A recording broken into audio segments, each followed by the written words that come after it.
Ai, meu Deus. Vala. Eu voltei. Ele voltou. Ai, enfim, vamos direto pro assunto do vídeo, né? A verdade é que existem jogos para a maioria dos tipos de pessoas. Sejam pros que gostam de FPS e se sentir o soldado em meio a uma guerra, jogadores casuais que apenas querem colher plantas de suas fazendas, outros preferem sentir a agonia de um jogo de terror e assim se prossegue.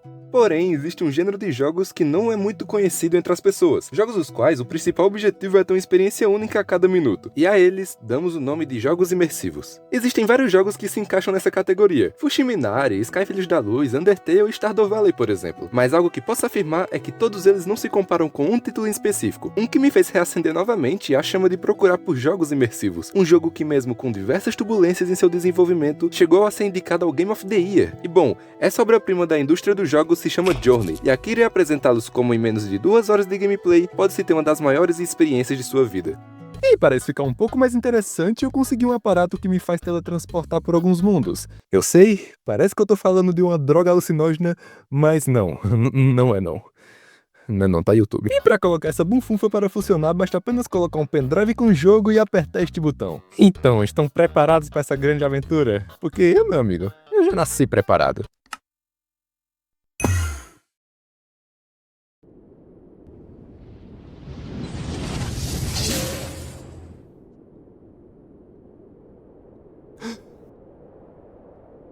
Deu certo!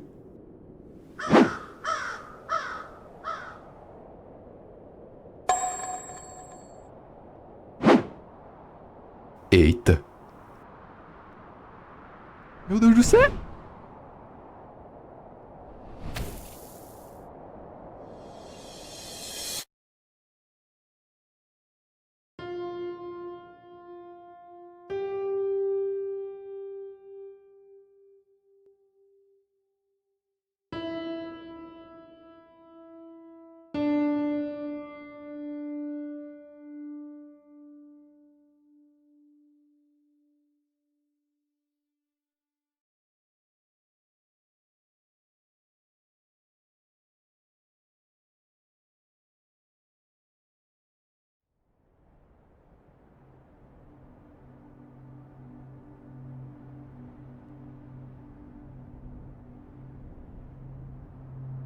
O quê?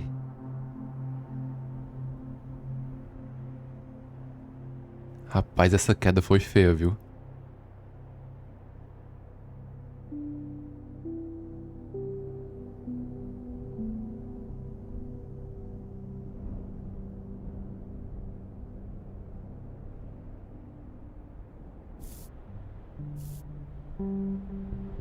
Ok, o jogo começa com a gente na pele desse carinha aqui. Ele tem nenhum nome canonicamente contado no jogo, então vamos chamá-lo apenas de explorador para facilitar as coisas. De início nos encontramos num deserto e com poucos passos conseguimos encontrar algumas estruturas soterradas pelo tempo, como se estivessem abandonadas. E até o momento não se sabe ao certo o que seriam essas construções, mas dá pra ter uma coisa em mente. Definitivamente não somos os primeiros a estar aqui. Ao longe dá pra ver uma montanha no horizonte emitindo luz em seu topo. Fica evidente que ir pra lá é o objetivo principal do jogo. Mas como a mesma parece estar tão longe, no momento é melhor focarmos no que está perto da gente mesmo.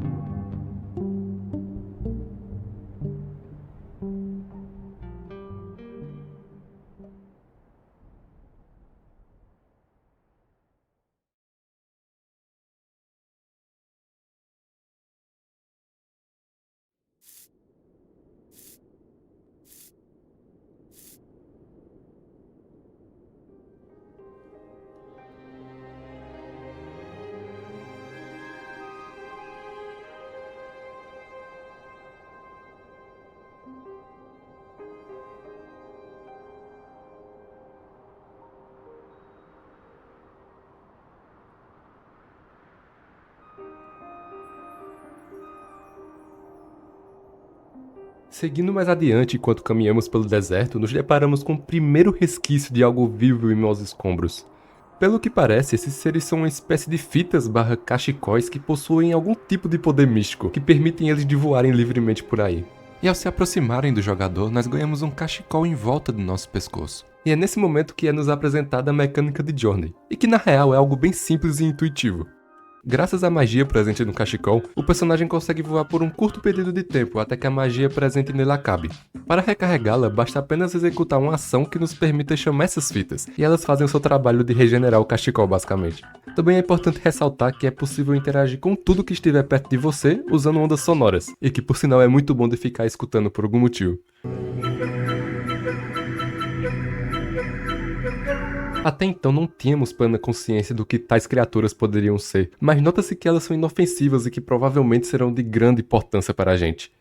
Andando mais um pouco, nos encontramos com isso aqui, um lugar que antes poderia ser considerado como parte de uma civilização se não fosse o fato dela estar em ruínas. E quando exploramos mais esse lugar, é perceptível que existe alguma dessas outras fitas mágicas com a gente, mas diferente das últimas que encontramos, elas estão em gaiolas soterradas em meio à areia. Assim também como nessa construção central que nos permite atravessar o que antes tinha uma ponte para chegar nesse tipo de santuário, obelisco. Acho que vou chamar de santuário mesmo. Mas enfim, quando conseguimos realizar a quest de libertar as fitas, nós conseguimos chegar perto do santuário que antes estava inacessível. E quando interagimos com ele, nós somos teletransportados para um lugar vazio. Lá é possível apenas ver uma silhueta de alguma entidade em nossa frente, que se pararmos para analisar o formato da silhueta parece um pouco com a do explorador. Seria ele alguém de nossa espécie? Realmente não é possível ter uma ideia até então. Quando essa entidade enigmática emite uma onda sonora, gravuras são apresentadas pra gente em formato de alguma história. Ele quer nos contar algo. As primeiras imagens representam a montanha, aquela que vimos logo no início do jogo. Na representação, ela está espalhando o que aparenta ser um certo tipo de magia para o mundo, fazendo com que surgissem criaturas que utilizassem de sua energia. Com isso, as gravuras deixam claro que a montanha foi o que possivelmente originou as fitas vermelhas que ficam voando pelo mapa. E até o momento é só isso que conseguimos saber. As gravuras que nos são apresentadas em cada fim de fase não possuem sequer uma linha para explicar a história, o que abre espaço para muitas dúvidas. O que seria esse mundo? Que lugar é este que estou agora? Quem é essa criatura do meu lado e, o mais importante, por que estou aqui?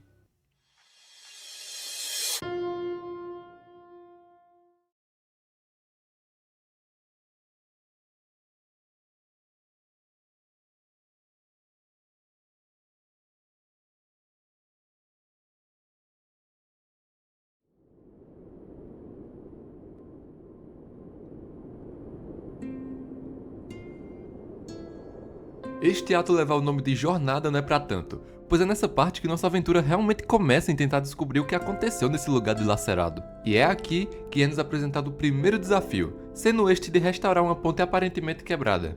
E a única forma de fazer isso é libertando mais dessas fitas vermelhas que estão presas em...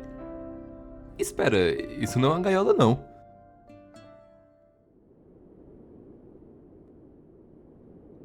Que isso, velho?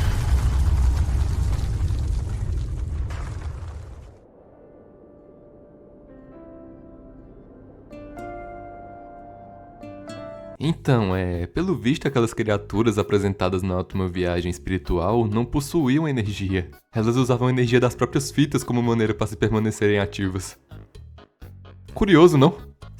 Ao libertar todas as fitas, a ponte se regenera, e passamos por ela para chegar até um desses santuários de novo. Ai ai, esses santuários aparecerão muito ao decorrer de nossa caminhada. Nos aproximando deles, somos enviados para outra viagem espiritual. Agora é nos apresentado outros desenhos. Esse que nos dão a entender o seguinte: quando a montanha começou a espalhar sua misticidade pela região, a civilização local descobriu que poderiam usar magia ao seu favor, assim aprisionando os laços vermelhos para usá-los como fontes de energia, seja para mover máquinas, evoluir métodos de locomoção e assim construir uma sociedade inteira apoiada com o uso dessas criaturas. E pelo visto o que se esperava do futuro seria apenas a grande ascensão daquela sociedade. Claro, por um método um pouco questionável, diga-se de passagem. Mas quando chegamos aqui estava tudo destruído. O que deve ter acontecido para as coisas mudarem do nada?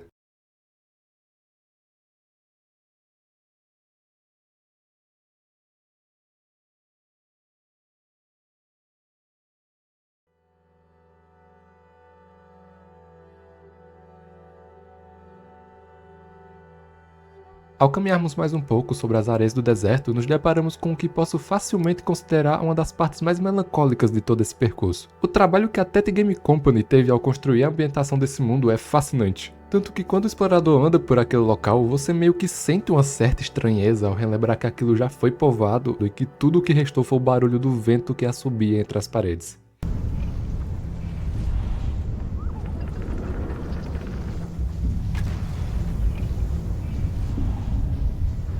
Isso junto ao ensurdecedor som das máquinas que ainda continuam funcionando, mesmo sem ninguém para operá-las.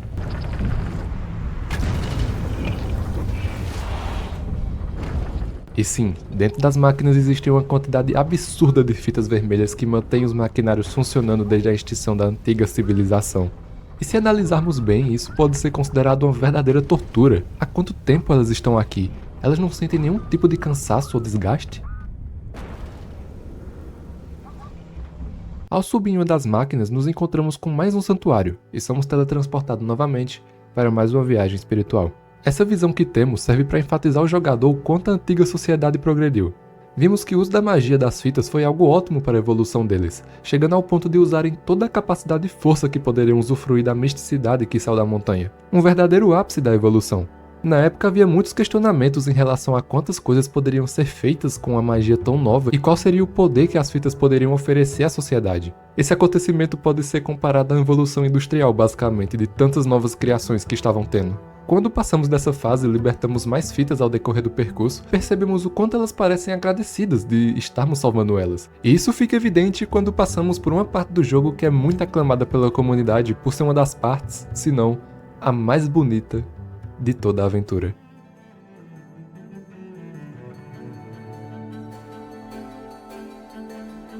E aqui estamos simplesmente na parte do jogo onde os desenvolvedores mostraram o quanto eles não brincam em serviço no quesito de transmitir emoções. Não bastou apenas a cena anterior para demonstrar a melancolia, mas agora uma cena que transmite um respiro para tudo isso que estamos passando. A música, a iluminação, a emoção das fitas vermelhas em estarem sendo libertadas após anos. Tudo isso dá uma esperança ao ver que esse lugar em ruínas ainda há vida. E essa cena também pode ser considerada um tapa na cara da desenvolvedora do jogo nas empresas atuais. Porque enquanto temos jogos de nova geração, genéricos e sem sal pesando mais de 100 GB, a Tet Game Company com apenas um PlayStation 3 com 600 MB de RAM utilizáveis e um sonho, fizeram o que podemos chamar facilmente de uma das cenas mais bonitas já criadas para um jogo.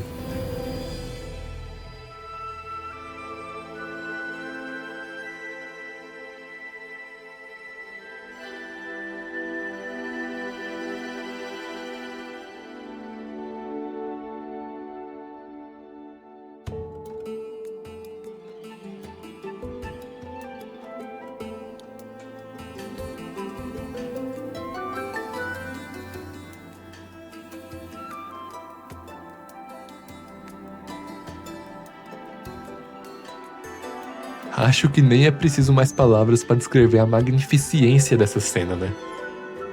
Rapaz, até que eu tô pegando um jeito de deslizar na areia já, mano. Só pega. Ó, cê é louco, velho. Aqui o pai manja demais. Ai! Sabe, após passar por esse momento, creio que podemos interpretar que essa cena foi a forma das fitas conseguirem nos agradecer por causa da nossa ajuda. Não apenas estarmos salvando aquele lugar, mas como também de estar salvando as próprias fitas que estavam presas há tanto tempo e que finalmente conseguem ter liberdade de expressarem de sua maneira. Um muito obrigado.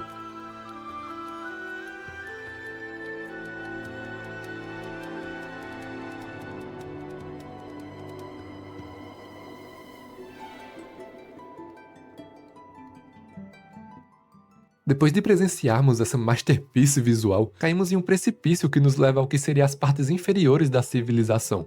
E à frente vemos mais um santuário. Pois é, o nosso trabalho ainda não acabou. Nesta outra viagem é basicamente nos esclarecido tudo o que aconteceu naquele lugar tempos atrás. Com a falta de recursos e pelo fato da magia presente na natureza ser de certa forma limitada, o antigo povo começou a atacar e a destruir a si mesmo, com eles criando até mesmo uma criatura que podia ser utilizada como uma arma de destruição em massa. Tudo isso por causa do egoísmo. Tudo isso pela evolução. Além disso, creio que agora podemos supor o que seria a entidade da silhueta semelhante à nossa que aparece em cada viagem espiritual, havendo a possibilidade dela ser especificamente uma divindade. Sim, eu sei que isso de primeira pode soar um pouco confuso, mas irei explicar aqui. No início de nossa caminhada, vimos que a própria montanha, com sua magia, criou as aves, as plantas e os seres que são parecidos com a gente, porém com a coloração branca ao invés da vermelha. Mas vendo que suas criações sucumbiram por causa da grande guerra que a própria espécie causou, a gente, o explorador, somos enviados para tentarmos um novo recomeço para tudo isso. E isso fica ainda mais coeso quando percebemos que a cor do nosso personagem, que é mais avermelhada, indica termos uma maior afinidade em se conectar com outras criações da montanha, como as fitas vermelhas, por exemplo. Tanto que desde o início do jogo é percebido que as fitas não hesitam em se aproximar da gente e que comumente nos seguem durante as caminhadas. E só esse fato ajuda a evitar que futuros descendentes do explorador cometam os mesmos erros de antes. E essa criatura que aparece nas viagens espirituais se manifesta em sua forma humana, para repassar a mensagem da montanha ao explorador. E sabe, de acordo com o criador de Journey, a história do jogo em si é inspirada em algumas religiões para a criação da trama. Eu cresci na China comunista, então eu era ateu. Mas quando vim para os Estados Unidos, li Joseph Campbell, li O Poder do Mito e O Herói de Mil Faces. Ele fala sobre todas as religiões, do shintoísmo às crenças dos nativos americanos, passando pelo budismo, e depois de um tempo eu comecei a perceber que todas essas religiões estão conectadas. O que aprendemos é que se você quer falar sobre espiritualidade de forma universal, não pode escolher uma religião. É por isso que em Journey tentamos criar algo que fosse espiritual, sem ser de uma religião específica. E se formos comparar com alguma religião da vida real, poderíamos ver semelhanças com o cristianismo, por exemplo, onde quando Deus queria transmitir a mensagem a Maria que ela seria a mãe de Deus, enviou uma divindade para falar com Maria em forma humana, sendo essa divindade o anjo Gabriel. E esse fato de aparecer de uma forma mais humanizada facilita que a mensagem de Deus fosse compreendida para a percepção humana, assim como a entidade do jogo faz com o explorador. A montanha, qual seria o deus daquele lugar, envia sua divindade para se comunicar com o jogador. Mas enfim, independente do que esteja acontecendo nesse mundo, teremos que seguir em frente. E agora passaremos pelo subsolo.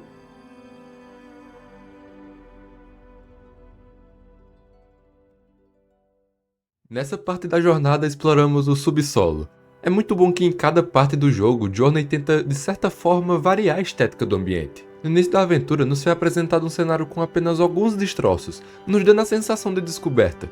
Após isso presenciamos outro ambiente, bem mais preservado entre aspas, mas que ainda assim estava soterrado abaixo da areia e esquecido pelo tempo. Tivemos o clímax, que foi basicamente a parte da gente deslizando sobre a areia do deserto, e agora estamos aqui embaixo, neste lugar que se assemelha muito a uma espécie de oceano. As fitas vermelhas presentes naquele local parecem flutuar igual algas marinhas, e possui até uma certa variante das fitas vermelhas que parecem muito com algas vivas. E assim como as fitas normais, elas também fornecem energia ao explorador, realmente um dos lugares mais pacíficos de toda a história.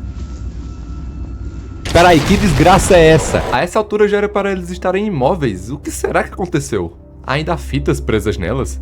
Bom, independente do que seja, não é bom ficar aqui parado. Vai que eu seja pego de surpresa por uma dessas criaturas. No decorrer que vamos explorando aquele lugar, nós vemos que existe uma última passagem até o nosso destino. Um corredor. Um corredor esse que tem mais dessas criaturas nos esperando. Olhamos para os lados, não tem como a gente passar escondido. Só existe uma maneira de passar por aqui. Pelo meio.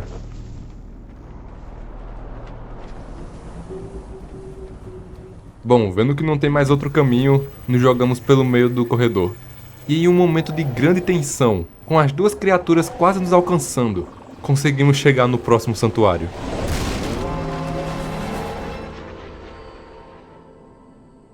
Santuário esse que tem uma barreira, que impede essas criaturas de ultrapassarem aquele lugar. E bom, nessa viagem espiritual não se tem muita coisa, apenas a cena do explorador e uma divindade encarando a montanha.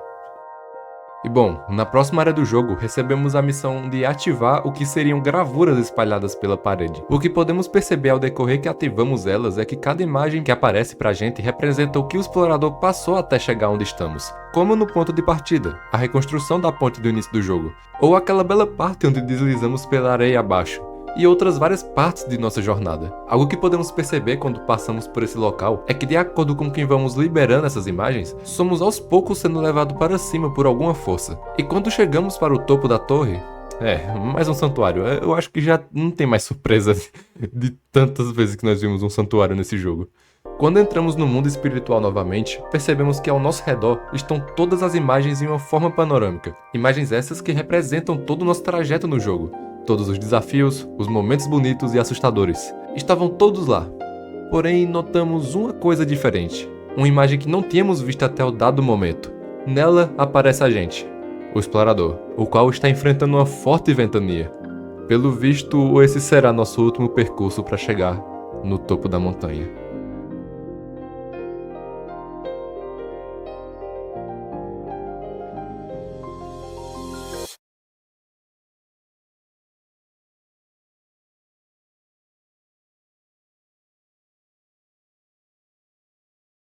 Lá está ela, a montanha que estamos procurando desde o início de tudo.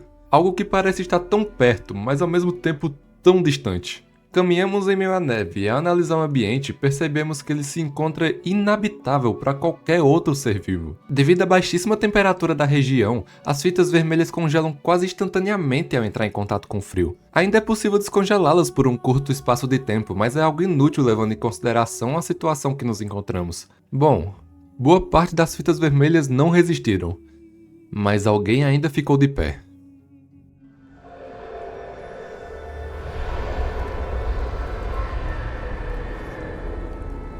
Pois é, mesmo em um ambiente aparentemente inóspito à vida, estas criaturas ainda conseguiram se adaptar. Minha teoria é que provavelmente elas não morreram pelo fato das fitas vermelhas estarem presentes dentro de seus corpos, isolando a fonte de energia do frio intenso. Nessa parte da jornada temos que nos proteger das ventanias enquanto avançamos, e isso é possível por conta destas lápides, que servem como uma barreira que impedem a gente de ser carregado pelo vento. E olha só, uma fita vermelha sobrevivente. Ela tenta nos acompanhar e consegue voar por alguns metros, mas a temperatura do local está tão baixa que ela começa a se congelar rapidamente e se esconde no destroço. Isso só comprova que lá dentro existe sim um certo isolamento à temperatura. E falando nas criaturas, olha lá aí nos dando um oi.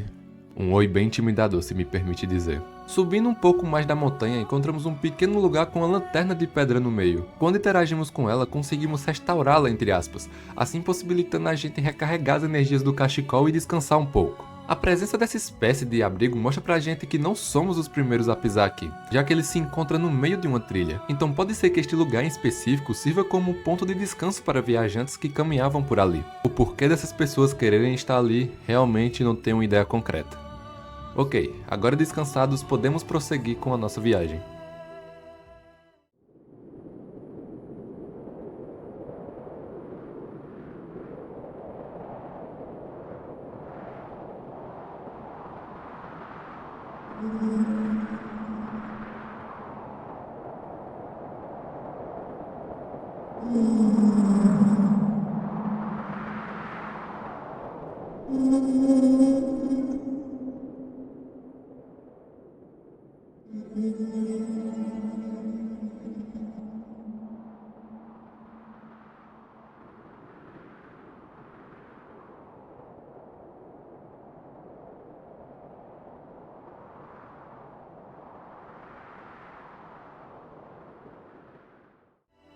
Nessa parte, o jogo nos dá simplesmente a missão de passar entre as ruínas congeladas, porém com a problemática de que aquelas criaturas que voam estão cercando a área. Seus olhos emitem uma luz forte capaz de identificar qualquer coisa que esteja em movimento, incluindo a gente. Sabe, eu me considero uma pessoa que gosta dessa pegada de horror cósmico, e essa cena consegue passar a sensação de algo do gênero com muita maestria, diga-se de passagem. Logo após passarmos por este lugar, temos que caminhar num canto que, se você não tiver cuidado, você pode ser levado pela forte ventania.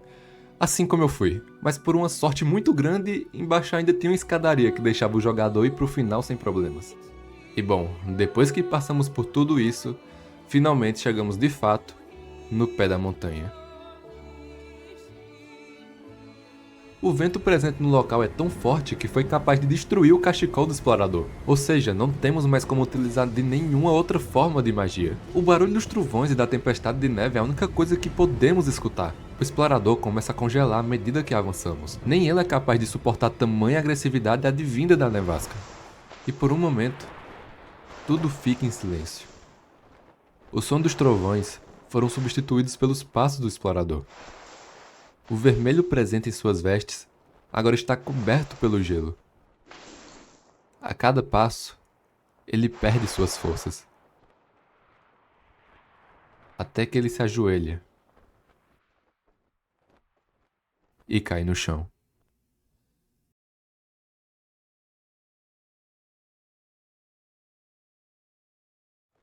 Nos deparamos com 6 divindades encarando o corpo do explorador.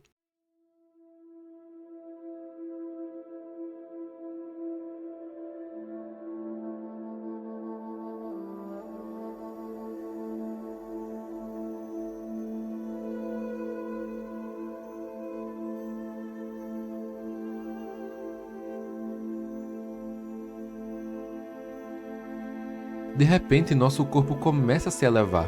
O cachecol antes destruído pela neve é regenerado e muito maior do que antes. Olhamos para cima e vemos algo brilhando. E no último ato de esperança, damos o nosso último impulso em direção ao topo.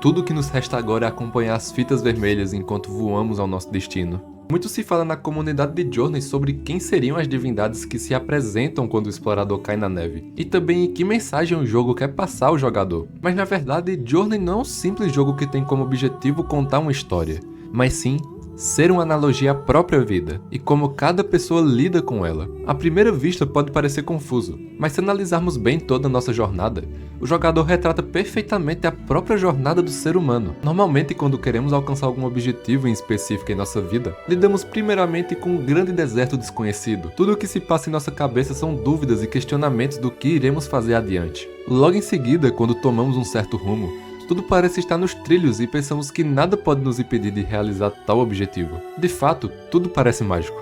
Mas como estamos na vida real, em meio à nossa jornada percebemos que aquilo que antes nos motivava, agora não parece ser tão fácil de se alcançar. Mas agora conseguimos perceber os desafios que temos que assumir se quisermos chegar onde tanto desejamos. E em dado momento é comum que nossa mente pregue peças na gente, querendo desistir pela falta de confiança em si mesmo ou desmotivação de terceiros, por exemplo. E isso é retratado no jogo quando o explorador está a passos da montanha e está congelando por conta da nevasca. A nevasca em si seria uma representação da nossa mente pregando peças, mesmo com a gente estando extremamente perto de nosso objetivo. Quando o explorador cai no chão e aparecem as 6 divindades, o jogo quer que a gente se questione. Sério mesmo?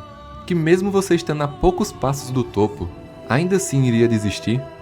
Além disso, a aparição das divindades pode ser relacionada com algo religioso. E bom, por eu estar em um ambiente predominantemente católico, consigo ver semelhanças das divindades com a onipresença do Espírito Santo.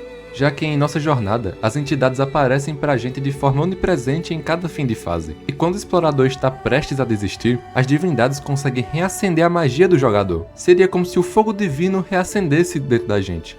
Claro, eu tenho essa percepção por ser católico, mas pessoas que praticam o hinduísmo, por exemplo, podem ver uma certa similaridade com a deusa Sarasvati, a qual é frequentemente associada à inspiração divina. Com isso, concluímos que Journey consegue retratar uma experiência geral do ser humano, independente de sua visão de mundo. Mas de fato, o que realmente importa de acordo com Journey é você nunca desistir de seus objetivos, mesmo parecendo uma experiência de quase morte, mesmo parecendo que você não irá conseguir. Foca em sua jornada, para que assim você consiga chegar no topo da montanha.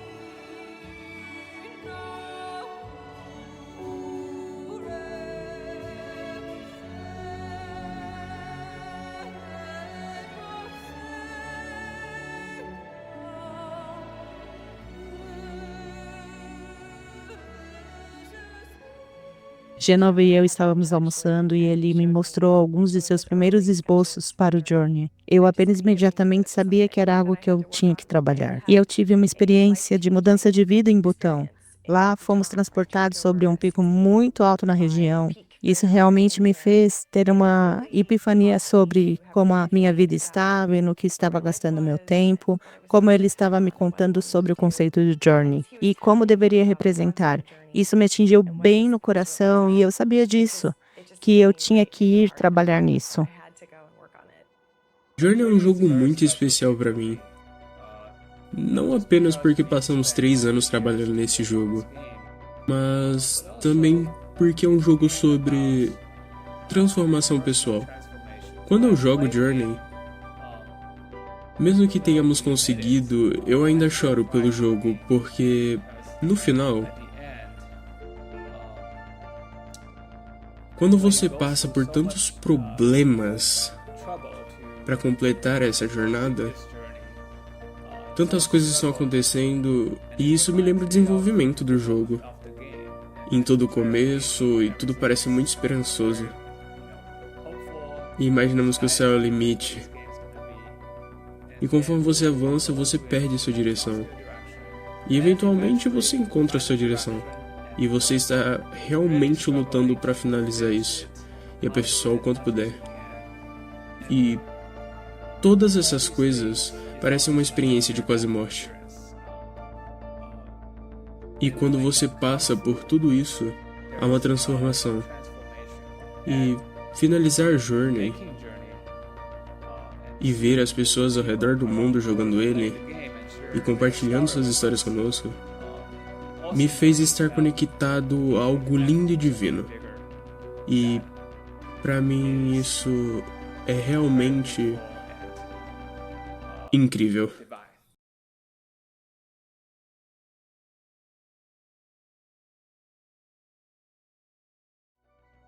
And the BAFTA goes to Journey. The BAFTA goes to... Again, Journey!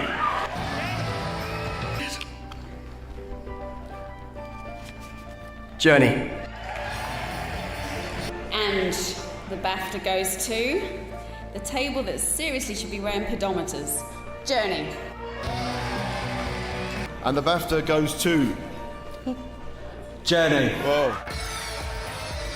Vocês sentem que abalaram a indústria de jogos? Podemos dizer que a movemos e que conseguimos tocar os seus corações e deixá-los confortáveis. Eles fizeram uma jornada? Isso mesmo. Eu acho que é preciso mais de jogo para que... Bem, talvez um jogo possa ajustar as coisas. Essa pergunta é profunda, eu não sei. O tempo dirá. Espero termos inspirado as pessoas a inovar. Exatamente. One thing that I'm really proud of with Journey is